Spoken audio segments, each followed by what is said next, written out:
저녁에는요, 디모데후서 2장을 보겠습니다. 디모데후서 2장. 1절, 2절, 이렇게 두 절만 오늘 밤에는 두 절만 보겠습니다. 자, 여러분들이 1절 읽으시면 제가 2절을 읽도록 하겠습니다. 자, 찾으셨습니까? 1절을 다 같이 읽겠습니다. 읽겠습니다.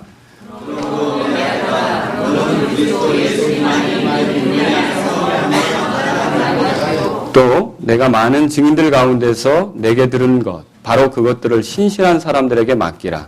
그들이 또한 다른 사람들을 가르칠 수 있으리라. 아멘. 기도하겠습니다.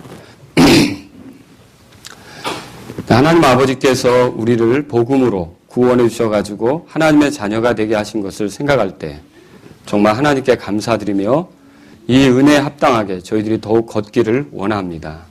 오늘 밤에 또 하나님의 말씀을 전할 때 부족한 저를 성령님께서 다루심으로 말씀을 전하는 온전한 도구가 되게 해주시고 하나님께 영광이 되며 성도님들을 잘 권면하는 시간이 될 수 있도록 인도해 주옵소서.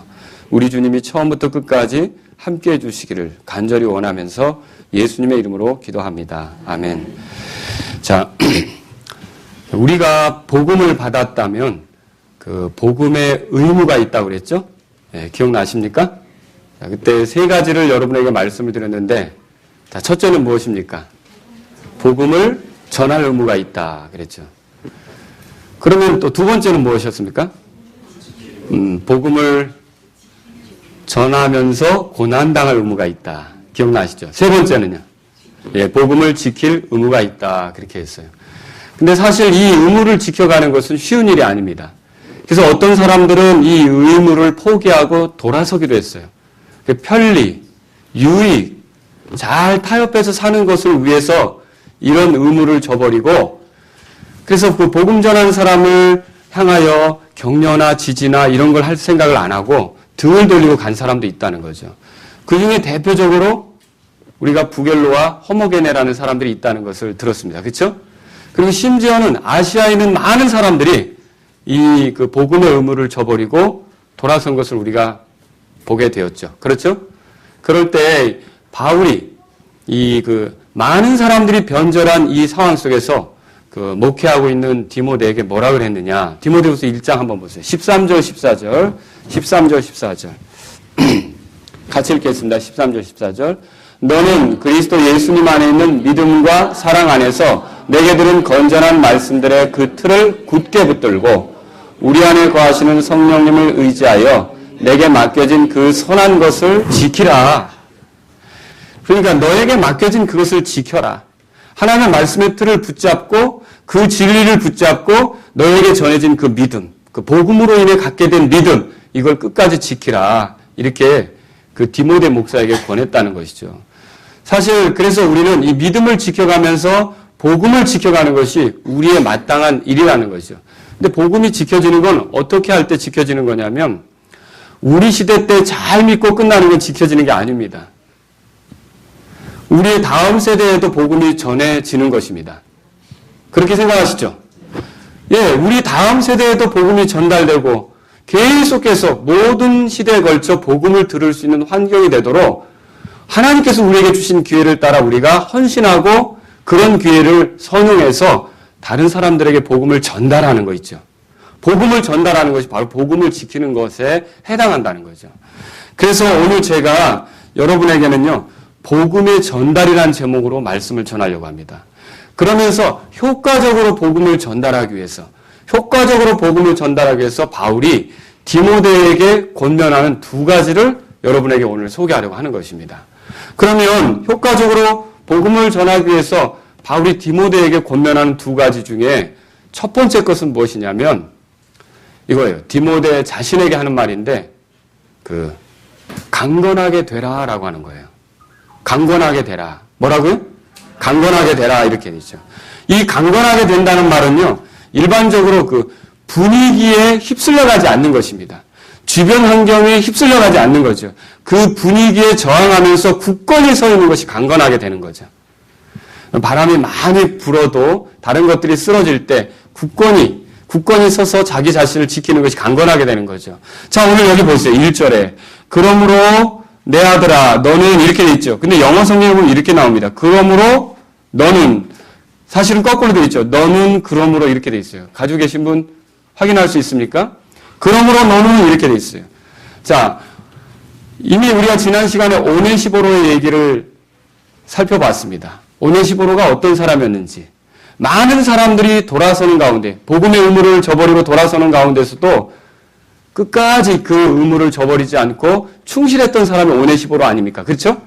근데 이런 오네시보로 같은 사람은 아주 예외적인 것이었고, 대개 아시아라는 지역에서 주님을 섬기던 사람들, 바울에게 복음을 들었던 사람들, 교회를 이루었던 사람들의 모습은 어떤 것이냐면 바울에게 등을 돌리고 돌아서는 거였습니다. 바울을 지지하지 않는 거죠. 더 이상 바울과 함께하지 않는 거죠. 이런 상황이었어요. 그 중에 대표적으로 아까도 말씀드렸지만 부겔로와 허무게네 같은 사람이 있었다고 그랬지 않습니까? 모든 사람들이 이런 상황 속에 있는데, 자, 여기 그러므로라고 하는 건 그냥 나온 게 아니라 앞에 그 문맥을 따라 이런 상황이 있었는데 그러므로라고 나오는 거죠. 그럼 무엇을 얘기하는 것입니까? 사실 많은 사람들이 복음의 의무를 저버리고 제멋대로 가고 있고 받은 은혜에 합당하게 걷지 않는 이런 상태에 있지만, 이런 상태에 있음에도 불구하고 너는 그런 의미예요. 그러므로 너는, 그래서 이 그러므로 너는이라고 하는 것은 일반적으로 주어진 그 분위기, 많은 사람들이 휩쓸려가는 그 분위기에 같이 딸려가는 게 아니라 저항하라는 것이죠. 그래서 강건하게 된다는 것은 무슨 뜻이 있습니까? 강건하게 된다는 것은 많은 사람들이 취하고 있는 그 상태, 그 분위기 있죠. 거기에 내가 빠져들지 않는 거죠. 거기에 저항하는 것을 말합니다. 그래서 여기 강건하게 되라는 말은 주변의 분위기에 흔들리지 않는 것을 말하는 것입니다. 실제로 강건하게 되면 여러 가지 일들이 있다 할지라도 끝까지 자기 위치를 지킬 수가 있습니다. 왜 교회를 다니다가 때때로 사람들이 이렇게 자기가 처음 이 교회를 세우려고 했던 그 뜻을 저버리고 등을 돌리고 다시 옛길로 가거나 다시 다른 길로 가거나 왔던 대로 돌아갑니까? 약해져 버렸기 때문에 그렇죠. 그들이 강건하게 되었다면 그런 일들이 생기지 않는다라고 하는 것입니다. 사실 디모데는 천성적으로 소심했습니다. 그가 사는 지역의 사람들은 다 복음의 의무를 존중하지 않고 돌아서고 있는 중입니다. 그런데 그러므로 너는 이렇게 말하는 건 무슨 뜻이냐면, 디모데야, 그런 거 개의치 말고, 그런 거 연연하지 말고, 그런 거 따지지 말고, 그 사람들이 어찌하든지 너는 이 강건하게 되라. 흔들리지 마라. 더 힘있게 복음을 전달하는 역할을 하라. 그런 말을 지금 하려고 하는 것이다라고 하는 것이죠. 다른 사람이 어찌하든지 내 자신이 얼마나 약한 존재든지 개의치 말고 너는 주님의 일을 위해 강건한 자가 되라. 그렇게 얘기하는 거죠. 여러분, 찬송 중에 이런 노래가 있죠. 다른 사람 어찌든지 나 주님의 군사 되어. 우리 한 번씩 불렀죠? 그렇죠? 자, 이 노래가 뭘 얘기하고 있습니까? 다른 사람이 어떻게 하든지 나는 군사로서 자기 위치를 지키고 강건하게 서 있어야 된다는 걸 얘기하는 거 아닙니까? 영적인 싸움에 맞서서 그렇게 내가 흔들림 없이 한결같이 가야 된다는 걸 말하지 않습니까? 사실 저와 여러분들이 지금 믿음 생활을 하는 중에 어떤 사람들은요, 돌아설 수가 있습니다. 어떤 사람들은요, 힘들다고 물러설 수 있습니다. 어떤 사람들은요, 세상을 사랑하는 마음으로 다시 내가 해야 될 그 본연의 위치에서 떠나 돌이켜 갈 수가 있다는 거죠. 그런 사람도 있죠. 그런데 지금 이 성경은 뭘 말하고 있습니까? 그런 사람들이 어찌하든지 흔들리지 말고 우리는 어떻게 되라고요? 강건하게 되라고 이렇게 얘기하고 있는 거죠. 그게 바로 흔들림 없이 가는 것이 강건하게 되는 거예요. 이 강건하게 된다는 건 그래서 어떤 상황에도 흔들림이 없이 한결같이 나아가는 것을 얘기한다는 거죠. 자, 이렇게 되지 않으면 우리가 어떻게 다른 이들에게 복음을 전달하는 일을 충실히 감당할 수 있겠습니까? 자, 그리고요, 여기 보십시오. 또 내 아들아, 이런 호칭을 찾으셨습니까? 내 아들아. 이건 특별한 의미가 있습니다. 디모데가 바울의 친아들이 아니라는 건 여러분 알고 계시죠? 그런데 왜 이런 호칭을 씁니까? 바울이 복음으로 디모데를 얻었죠. 그리고 디모데를 복음으로 양육시켰죠. 훈련시킨 거 아닙니까? 디도라든지 두기고라든지 여러 그런 사람들을 발굴해서 훈련하는 중에 한 사람으로 디모데도 역시 바울이 훈련시켰다는 거죠. 그리고 특별한 애착을 갖고 사랑을 가지고 디모데를 대하고 있는 거 아닙니까? 여기 너는 이 디모데를 향해서 뭐라 하냐면 내 아들아 이렇게 호칭을 쓰는 것은요. 보십시오. 아시아에 있는 자들이 모두 등을 돌리고 나를 버리고 돌아서고 있지만, 그래서 복음의 의무를 소홀히 하고 제멋대로 가고 있지만 디모데야, 너는 내 아들이 아니냐. 무슨 말입니까? 내가 지금 겪고 있는 그 고난에 대해서, 복음으로 인한 고난에 대해서 너는 내 아들로서 나와 같은 편에 서 있어야 될 사람이 아니냐. 그럼 여전히 뭘 말하는 것입니까? 흔들림 없이 복음 전하다가 상황이 어떻게 되든지 어렵게 되든지 내가 지금 옥에 갇혀 있다. 그러나 내 아들이라면 나와 같이 함께 있어야 되지 않느냐. 그렇게 하면서 더욱 무슨 얘기를 하는 겁니까? 강건하게 되라. 이렇게 얘기하는 거죠. 강건하게 되라. 그래서 여기에 나온 것이 그러므로 너는 내 아들아, 이런 표현들은 다 지금 뭐에 집중이 되고 있냐면 강건하게 되라고 하는데 집중이 되고 있다는 것을 여러분과 제가 알 필요가 있습니다. 그래서 저희들이 복음 전달하는 사람이 되려면 강건하게 될 필요가 있다는 것을 깨달아야 합니다. 근데 여러분은 또 궁금한 게 있을 것입니다. 저한테 이렇게 물어볼 수 있죠. 목사님, 사실요, 강건하게 돼보려고 노력 되게 많이 했어요. 근데 맨날 그게 안 되더라고요. 여러분 그런 고백 있으십니까? 강건하게 되려고 해봤는데 잘 안 되더라고요. 또 약한 모습이 드러나더라고요. 또 어리석은 모습이 나오더라고요. 또 이런 복음의 의무를 태만히 하는 그런 모습이 나오더라고요. 여러분 여기 강건하게 되는 것은요, 사실은 스스로의 노력으로 되는 것이 아닙니다. 이걸 잘 알아야 돼요. 스스로의 노력으로 되는 것이 아니라는 거죠. 그래서 여기 1절에 뭐가 붙었습니까? 그리스도 예수님 안에 있는 뭐라고 돼 있어요? 은혜 안에서 강건한 자가 되라고 그랬어요. 은혜 안에서. 그러면 이 말은 무슨 뜻입니까? 그리스도 예수님 안에 있는 그 하나님의 은혜가 없이는 강건한 자가 될 수가 없다는 뜻입니다. 그래서 하나님의 은혜 안에서 강건한 자가 되라. 우리가 이렇게 이해해야 된다는 거죠. 디모데는 매우 소심한 사람 아닙니까? 그리고 약한 점들을 많이 가지고 있잖아요. 그런데 디모데 보고 강건하게 되라. 아마 저보고 여러분 보고 강건하게 되라 이렇게 했을 때 강건하게 되라고는 했는데 잘 안 되는 걸 느끼잖아요. 마치 달팽이 보고 빨리 가라고 하는 소리랑 같다는 거죠. 타조 보고 날아봐라 이렇게 하는 거랑 같다는 거죠. 타조가 날 수 있겠습니까? 조금 뛰기는 하겠죠. 그렇죠?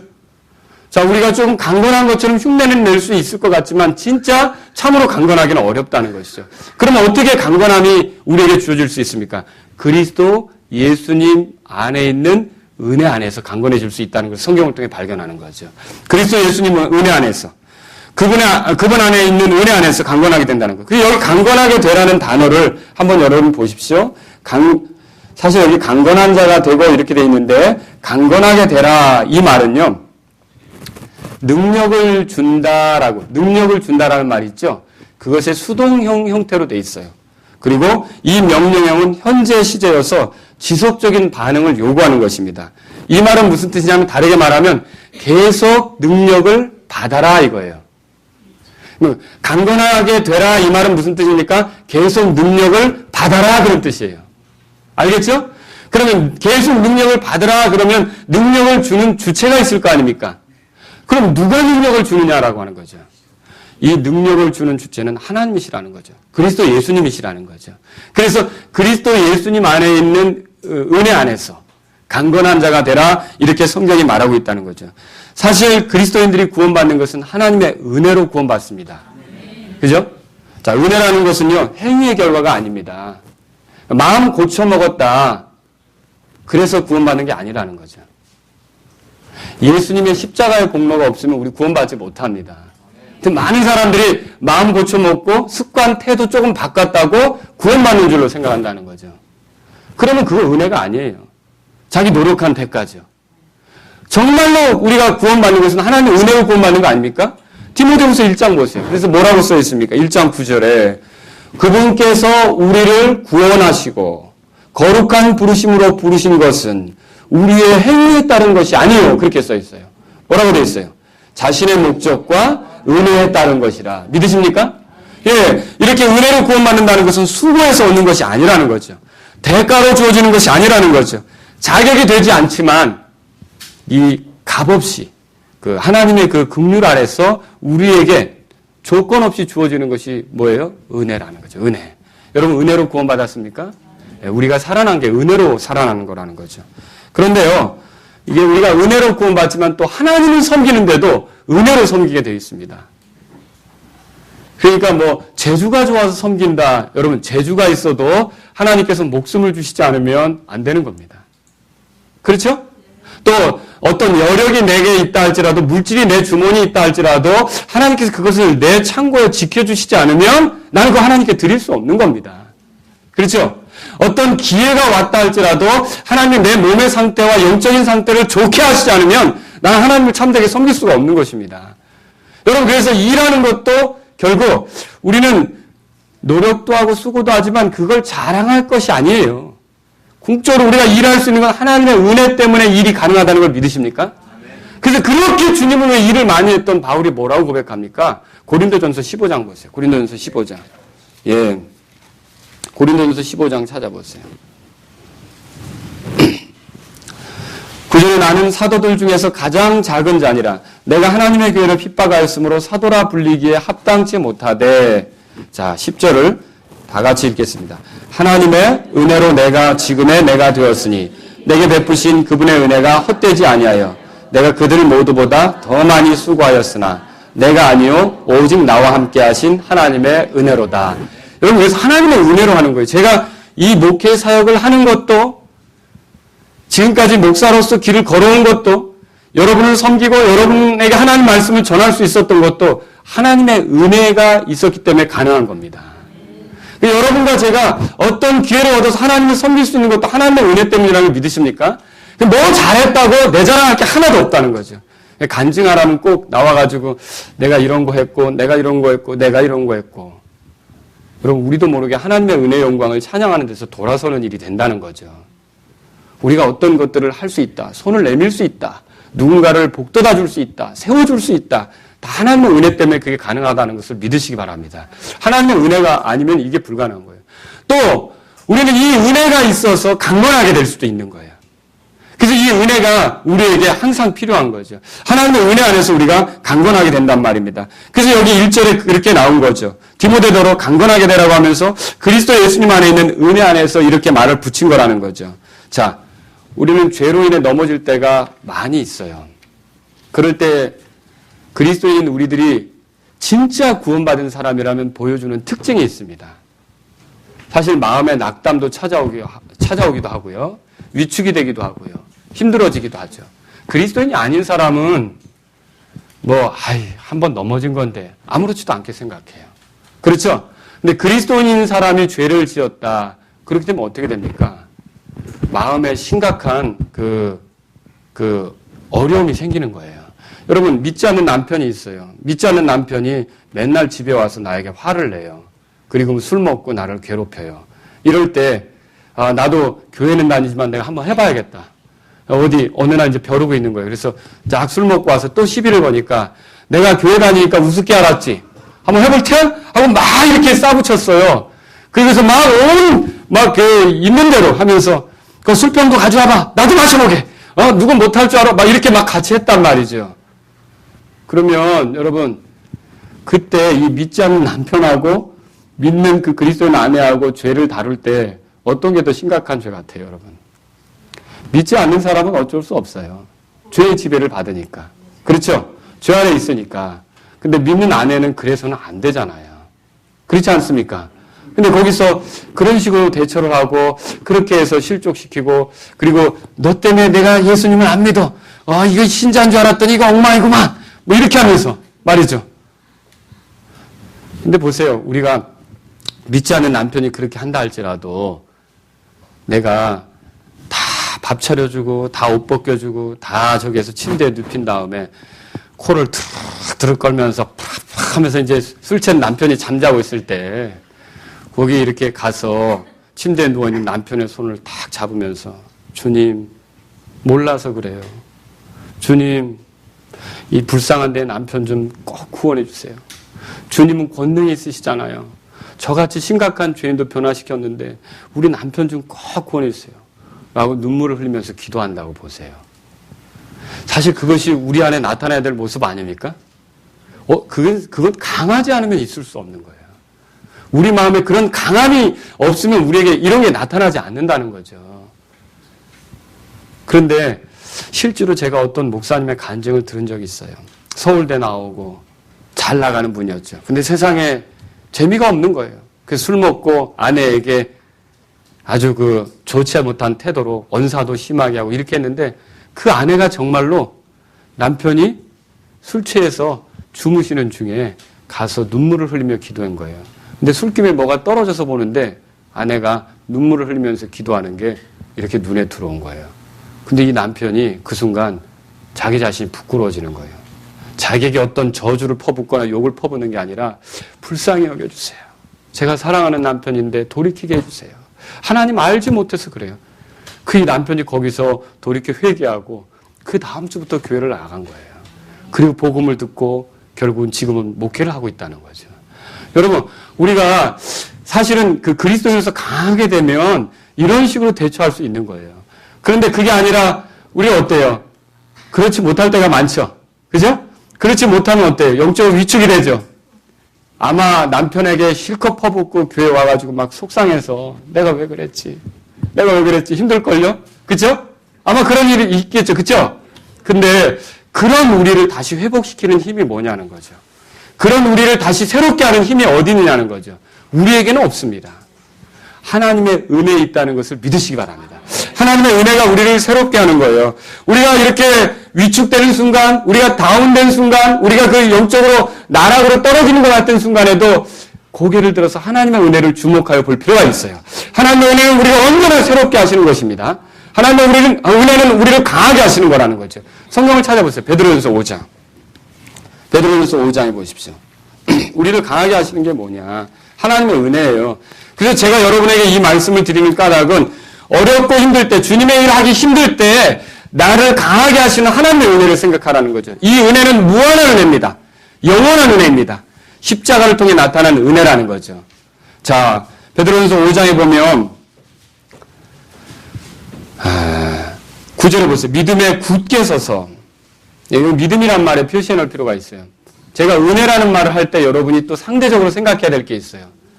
은혜가 은혜로서 드러나는 것은요, 믿음으로 반응하는 겁니다. 은혜와 믿음은 한 짝입니다. 율법과 행위가 한 짝이라면 은혜와 믿음은 한 짝입니다. 그러니까 우리가 하나님의 은혜 안에서 강건하게 된다는 말은 주님에 대한 신뢰를 가지고 믿음으로 강건하게 되는 거죠. 자, 여기 보세요. 9절에 믿음에 굳게 서서 그를 대적하라. 세상에 있는 너희 형제들도 동일한 고난을 겪는 줄 너희가 아느니라. 복음대로 살려고 할 때 어려움 많죠? 고난 당하죠? 10절 다 같이 읽겠습니다. 그러나 모든 은혜의 하나님 곧 그리스도 예수님을 통해 우리를 부르사 자신의 영원한 영광에 이르게 하신 분께서 너희가 잠시 고난을 받은 뒤에 너희를 완전하게 하시고 굳건하게 하시며 강하게 하시고 정착시키시리니. 강하게 하시는 분이 누구라고 소개되고 있어요? 은혜의 하나님이죠? 그리고요, 우리가 12절에 이 은혜의 하나님 안에, 하나님의 은혜 안에 서 있다는 걸 잊으면 안 됩니다. 11절 읽겠습니다. 시작. 내가 너희의 신실한 12절입니다. 내가 너희의 신실한 형제로 여기는 실로 한편에 간단히 써서 권면하고 이것이 하나님의 참된 은혜임을 증언하였노니 이 은혜 안에 너희가 서 있느니라. 여러분, 우리가 언제나 이 하나님의 은혜 안에 서 있다는 것을, 은혜는 뭐예요? 우리의 자격이나 이런 문제가 아니라 예수님께서 이루신 놀라운 그 구속의 사건 있죠. 속죄의 사건. 그리고 우리를 위해 화해물이 되신 사건 있죠. 우리를 대신해서 예수님이 진노를 당하신 사건 있죠. 이것에 기초해서 나를 무한히 끊임없이 받아주시며 기회를 주시고 다시 일으켜주시고 다시 이끌어주시고 다시 인도하시려고 하는 그 은혜가 우리에게 있다는 뜻입니다. 저 여러분들이 강건하게 되려면 그 은혜를 깊이 생각할 필요가 있어요. 그리고 그 은혜에 적절히 반응하는 방법은 바로 그 은혜를 허락하신 주 하나님을 신뢰하면서 믿음으로 나가는 거라는 거죠. 그래서 이 은혜 안에서 강건하게 된다는 말은 그분에 대한 믿음으로, 믿음이 우리의 자랑이 아니라고 그랬잖아요. 그 은혜를 받아들이는 우리의 마음이잖아요. 그렇죠? 이 믿음으로 우리가 강건하게 되는 거죠. 히브리서 11장을 보세요. 또 히브리서 11장. 히브리서 11장. 자, 33절 읽겠습니다. 거기 그들이 믿음을 통해 왕국들을 정복하기도 하며 의를 이루기도 하며 약속하신 것들을 얻기도 하며 사자들의 입을 막기도 하며 믿음을 통해 놀라운 일들을 행하죠. 자, 그 다음에 34절 다 같이요. 맹렬한 불을 끄기도 하고 칼날을 피하기도 하며 연약한 가운데서 강하게 되기도 하며 싸움에서 용맹하게 되어 외부의 군대들과 싸워 물리치기도 하며. 자, 강해지는 방법이 우리가 강건하게 되는 길이 어디 있습니까? 우리에게 없어요. 그 은혜 안에서 우리를 강건하게 하시는 그분에 대한 믿음으로 그 강한 능력의 그 근원이 되시는 예수님께로부터, 하나님께로부터 능력이 우리에게 오므로 우리가 강건하게 될 수 있다는 것을 기억하시기 바랍니다. 근데 왜 이것이 필요하냐? 복음을 전달하기 위해서는요, 고난이 많고 어려움이 많고 반대가 많은데 내가 강건하게 되지 않고는 이걸 감당할 수가 없는 거예요. 그럼 내가 먼저 강건하게 돼야 되는데, 강건하게 되는 길은 하나님의 은혜를 깊이 생각하고 내가 그 은혜에 믿음으로 반응하면서 계속 나아갈 때 강건하게 된다는 이 단순한 원리를 꼭 기억하시면 좋겠습니다. 바울이 디모데에게 지금 그 얘기를 하는 거예요. 두 번째로요. 자, 은혜 안에서 강건하게 되라고 그랬죠? 강건하게 되라. 두 번째로는 뭐냐면요. 2절에 보시면 신실한 사람들에게 맡기라. 이런 말이 있어요. 찾으셨습니까? 예. 디모데가 해야 할 일은 진리를 전달하는 겁니다. 그런데 어떻게 전달해야 합니까? 이건요. 이 2절 말씀을 가만히 보면요. 전수받은 그대로 전달해야 돼요. 전수받은 그대로 전달해야 된다는 거죠. 자, 디모데가 전해야 할 것은 사도 바울로부터 들은 거예요. 2절 보세요. 또 내가 많은 증인들 가운데서 내게 들은 것, 바로 그것들을 신실한 사람들에게 맡기라. 그러니까 디모데 너가 많은 증인들 가운데서 나에게 들은 게 있지 않냐. 그것을 맡기라는 거죠. 그러면 디모데가 신실한 사람들에게 맡길 것을 누가 줬습니까? 바울이 준 거죠. 바울은 누구에게 받았을까요? 예수님께 받았겠죠. 예수님께 받은 것을 바울이 디모데에게 준 거예요. 디모데에게 줄 때 어떻게 줬습니까? 공개적으로 줬다고 그랬어요. 이 말은 뭐냐면 바울이 사역하러 가는 곳에서 설교할 때마다 디모데가 쫓아다니면서 바울이 전하는 메시지를 들었고 하나님이 사람들에게 알게 하려고 하는 진리가 뭔지를 들었다는 거죠. 그것을 그대로 전하라는 거예요. 그것을. 자, 그래서 우리가 여기에 이 말씀을 통해 볼 때 우리가 전달해야 될 것은 은밀한 게 아니에요. 공개적으로 나타난 거라는 거죠. 여러 사람의 증인들 가운데서 전해진 거라는 거죠. 그리고 이건 사도들이 주는 거고요. 그래서 우리가 이렇게 생각할 수 있어요. 특히 여기는 2절에 보니까 여기 들었다라는 단어는요. 단 한 번 들은 걸 얘기하는 게 아니라 이 들었다라는 단어가 의미하는 건 뭐냐면 지속적으로 계속해서 들어온 걸 얘기하고 있어요. 이 단어의 의미가. 그러면 계속해서 들어온 그것을 다른 신실한 사람들에게 전해주라는 거 아닙니까? 여기서 우리가 깨달을 게 있어요. 그건 뭐냐면요. 오늘날 새로운 것을 전하겠다고 말하는 사람들 있죠? 사도들도 말한 적이 없는 거. 그런 거 있죠? 여러분 어머니 하나님 얘기 같은 거 들어보셨습니까? 그죠? 자, 이런 것들은 다 그 사도들이 전한 것을 전달하는 거예요. 새로운 거 비집고 나타나서 그거 새로운 거 만들어서 전하는 거예요. 새로운 거 만들어서 전하는 거죠. 이건 복음을 전달하는 게 아니라는 거죠. 이건 사실은 저주받을 일이에요. 어쩌고 그렇습니까? 갈라디아서 1장을 펴보세요. 갈라디아서 1장. 그래서 우리는 여기서 전수받은 것을 그대로 전달해야 된다는 것을 알게 되죠. 갈라디아서 1장 거기 보세요. 8절 보세요. 8절. 같이 읽겠습니다. 8절. 1장 8절. 시작. 그러나 우리나 혹은 하늘로부터 온 천사라도 우리가 너에게 선포한 복음 외에 다른 복음을 너에게 선포하면 그는 저주를 받을지어다. 그래서 이단들의 특징이 뭡니까? 사도들이 말한 적이 없는 걸 들고 나오는 거예요. 디모데가 전수받은 게 아닌 것을 전하기 시작하는 거죠. 여기 갈라디아서 찾았으니까 4장에 가보세요. 잠깐 4장에. 자, 이렇게 문을 똑똑똑 두드리면서 동영상을 보여주겠다고 하면서 어머니 하나님을 소개하는 사람들이 있어요. 그 사람들이 23절, 예를 들어서 여러분에게 말씀드리는 거예요. 23절, 한번 보세요. 24절부터 보세요. 4장 24절. 그것들은 풍연히 이 여자들은 두 언약이니라. 하나는 시내 산에서 나와 종이 되게 하는 자니 곧 하갈이라. 이 하갈은 아라비아에 있는 시내 산이요 지금 있는 예루살렘에 해당하는 곳으로 자기 아이들과 더불어 종로로 타느니라. 그러나 위에 있는 예루살렘은 자유로운 자니 곧 우리 모두 뭐라고 돼 있어요? 여기 우리 어머니가 나온다는 거죠. 그래서 이 구절을 가지고 다니는 거예요. 근데 여기 보면 두 개의 예루살렘이 나옵니다. 두 개의 예루살렘은 그 앞에 25절에 지금 있는 예루살렘이고요. 26절에는요. 위에 있는 예루살렘이 나와요. 그럼 이 지금 있는 예루살렘은 유대 땅에 있는 예루살렘이에요. 그리고 위에 있는 예루살렘은 이 다음에 요한계시록 21장 2절에 나오죠. 예루살렘이 내려온다 그랬잖아요. 히브리서 10장 12장에 보면 22절 같은 데 보면 뭐라고 해요? 하늘에 있는 예루살렘이 나오죠? 그 예루살렘을 말해요. 그러면 이 지금 있는 유대 땅의 예루살렘하고 하늘에 있는 예루살렘하고 어떤 차이가 있어요? 지금 있는 예루살렘은 성전이 있어요. 그래서 율법 종교의 중심지예요. 그리고 절기를 지켜요. 율법의 제사 방법에 따라 제사를 지내고 있어요. 그 율법을 따르는 중심지가 지금 있는 예루살렘이에요. 그 지금 있는 예루살렘은 사람을 율법에 매이게 한다는 거죠. 종으로 매이게 한다는 거죠. 그래서 하갈의 얘기가 나오는 거예요. 근데 저 위에 있는 예루살렘은요, 종으로 매일 게 없어요. 거기는 예수님의 놀라운 은혜로 구원받은 유대인, 이방인이 상관없이 다 들어가 있어요. 거긴 자유가 있어요. 그 자유가 있죠. 그래서 하갈이 낳은 자들은 다 종이죠. 그런데 여기 사라가 낳은 자는 어떻게 됩니까? 자유하는 여자의 아들이 아닙니까? 그렇죠? 사라는 보세요. 하갈은 율법의 모형이 되는 것이고, 이 사라는 약속의 모형이 되는 거예요. 어때요? 사라는 능력이 안 됐어요. 그러나 하나님의 은혜로 아이를 갖게 된 거 아닙니까?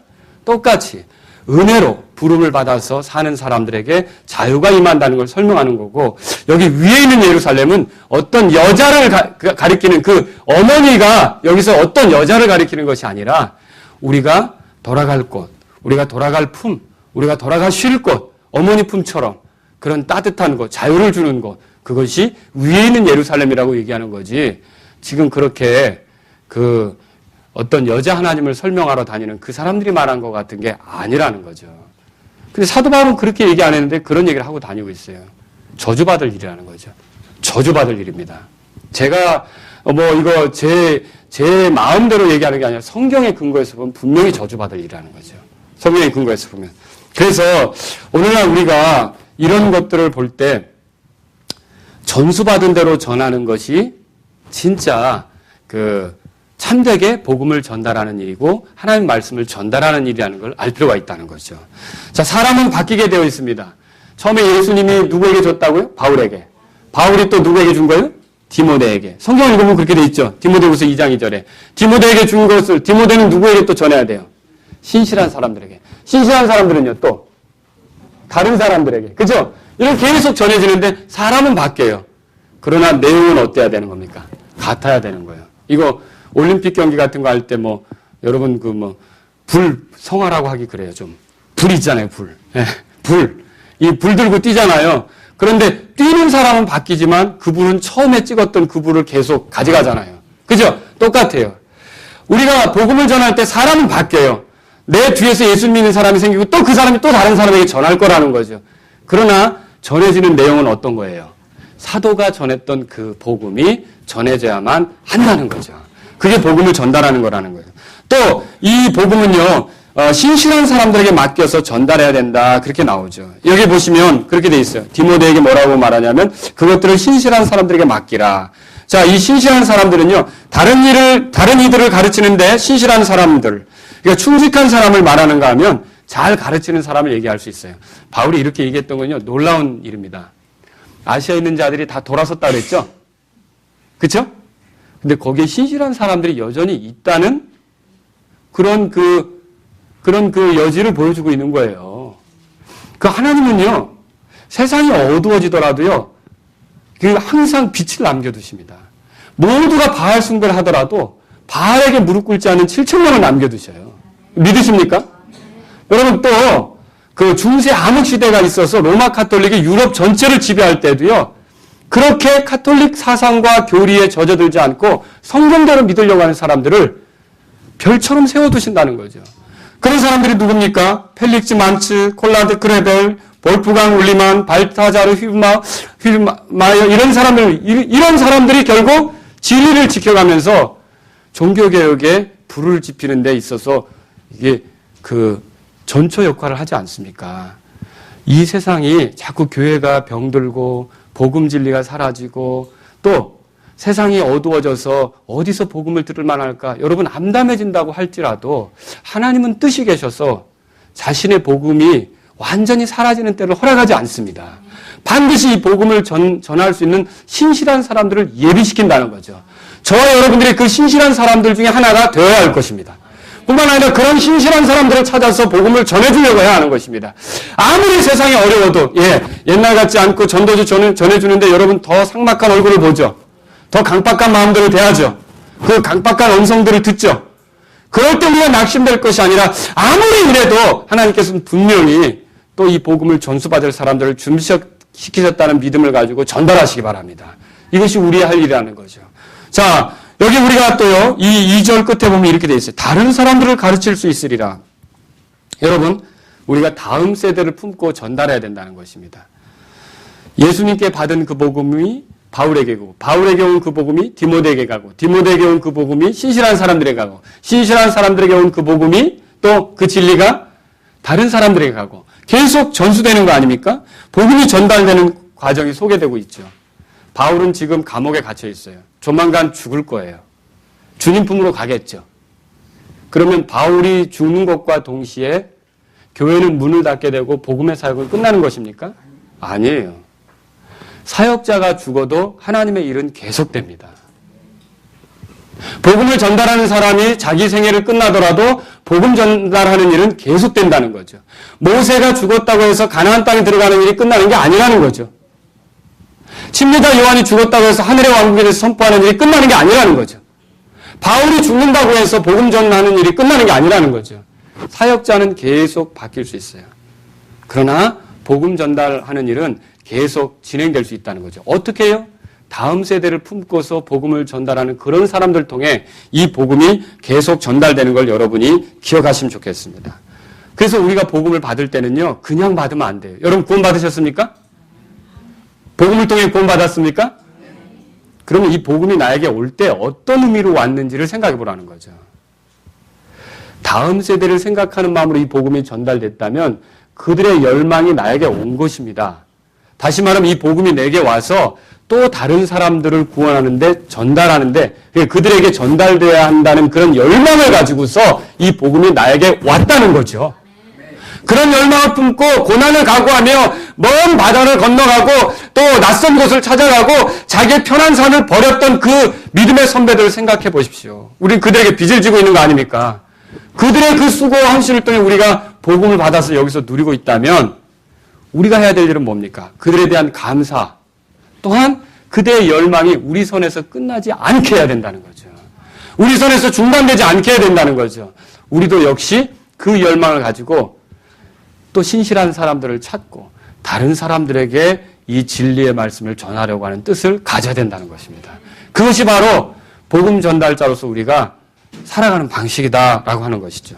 단지 지금만 생각해서는 안 됩니다. 우리는 다음 세대를 생각해야 되는 거죠.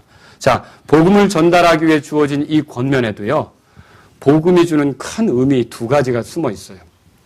그건 뭐냐면 첫째요, 이 복음은요, 십자가의 복음이죠. 그러니까 어느 짝에도 쓸모가 없다고 느끼는 사람에게 소망이 된다는 것이죠. 기회가 된다는 것이죠. 자, 디모데 생각해 보세요. 소심하고 상황은 다 바뀌고 사역하기 힘들어지고 내가 도대체 뭘 할 수 있을까? 내가 이런 상황 속에서 내가 주님을 위해 무슨 힘이 될까? 자기 자신에게 그렇게 생각할 수 있지만 하나님의 은혜를 생각하면 그리스도 예수님 안에 있는 은혜를 생각하면 강건하게 될 수 있지 않습니까? 복음은요, 언제든지 자기가 아무것도 아니며 이 주변을 감당하기가 어렵다고 느끼는 사람들에게 이 복음이 그 안에서 역사하게 되면 그 사람을 강건하게 한다는 사실을 믿으시기 바랍니다. 복음으로 보면요, 십자가의 복음으로 보면 그 어떤 흉악한 죄인이라도 용서받지 못할 죄가 없는 겁니다.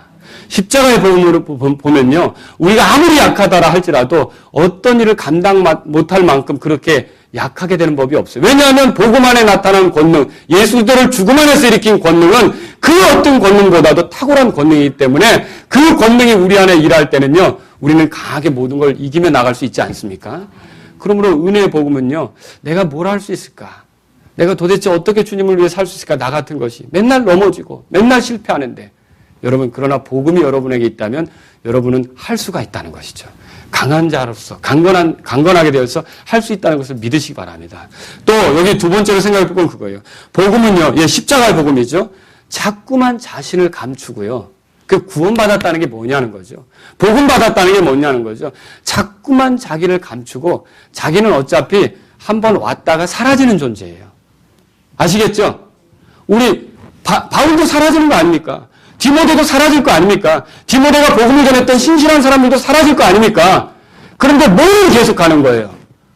말씀은 계속 가는 거죠. 복음은 계속 가는 거죠. 이 복음의 주인, 말씀의 주인이 누굽니까? 예수님 아닙니까? 그러므로 여러분이 제가 생각해야 될 게 있어요. 복음을 정말로 받은 사람이라면 항상 그 원리가 내 삶 속에 나타난다는 거죠. 내가 그리스도와 함께 죽었고 예수님만이 드러나는 것이 내 삶이라는 것. 예수님만을 자랑하는 것이 내 삶이라는 것. 예수님만을 높이는 것이 내 삶이라는 것을 분명히 고백하고 그렇게 살 수밖에 없다는 거죠. 그게 안 되면 돌이키고 회개하고. 그렇죠? 그러므로 저와 여러분들이 정말 복음의 전달자로서 하나님의 은혜를 신뢰할 뿐만 아니라 내가 아니라 그리스도만 계속 전달돼야 된다는 소망을 가지고 살아가야 된다는 것을 기억하시기 바랍니다. 오늘날 사람들은요, 복음을 전한다, 하나님 말씀을 전한다 하면서 자기 자신을 전하려고 하는 사람들 많아요. 자기 자신이 대단한 것처럼 얘기하는 사람들이 많아요. 우린 거기에 현혹될 것이 아니라는 거죠. 오직 그리스도를 통해 배우고 그리스도만을 세상에 소개하고 그리스도가 왜요? 내가 소망이 아니라 그리스도가 소망이라는 거죠. 세상의 소망은 그리스도 아닙니까? 예수님 아니십니까? 그러므로 나는 어차피 왔다가 사라져간다. 나는 누군가에게 또 전해주는 역할을 하는 것뿐이다. 누가 드러나야 합니까? 예수님이 드러나야 되는 거죠. 그러한 삶을 저와 여러분들이 살면서 복음의 전달자로서 힘있게 이 세상을 살아갈 수 있기를 주의 이름으로 바랍니다.